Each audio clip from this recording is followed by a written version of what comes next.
হরিপুর গ্রাম। সেখানে বাস করত এক গরিব হরিনাথ দাস। সে তার স্ত্রী দুজনে সকালে মন্দিরে যাচ্ছিল। তাদের সংসারে অঘটন।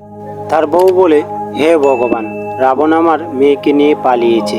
এখন আপনি ছাড়া আর কিছুই করার নেই। একদিন তারপরে চলে যায় সেখান থেকে। তারপর হনুমানজি আকাশপথে সে ভ্রমণ করতেছিল। তারপর দেখা হয় শ্রীকৃষ্ণের সাথে। শ্রীকৃষ্ণ প্রতিদিন সকালে সে পাখি মারতে যায় জঙ্গলে, আর সে আজকেও চলে যায়। তারপর সে রঘুনাথ সরকার ও তার স্ত্রী দুজনে মিলে শ্রীরামের কাছে আসে।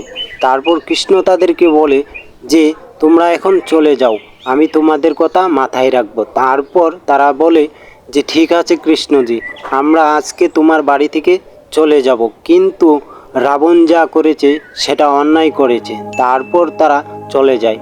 রাবণ তার মেয়েকে নিয়ে আকাশে মনের সুখে আকাশে উঠতেছিল। তারপর রাবণের বউ বলে, তুমি আমাকে জোর করে যেখানে নিয়ে যাচ্ছ সেখানে আমি কিছুতেই থাকবো না। তুমি যেটা করেছো আমার মা বাবার সাথে সেটা অন্যায়।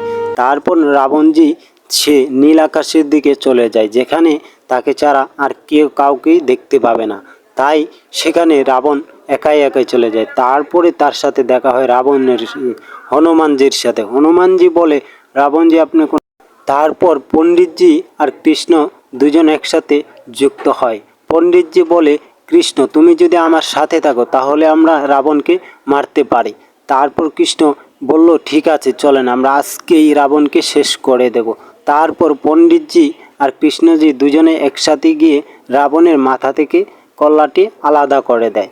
তারপর সেখানে রাবণজি মারা যায়। তারপরে কৃষ্ণ সে বাড়ি চলে যায়, রাবণও তার পিছে পিছে বাড়ি চলে যায়। রাবণ বলে, তোমরা আমাকে কিছুতেই মারতে পারবে না, আমি চির অমর।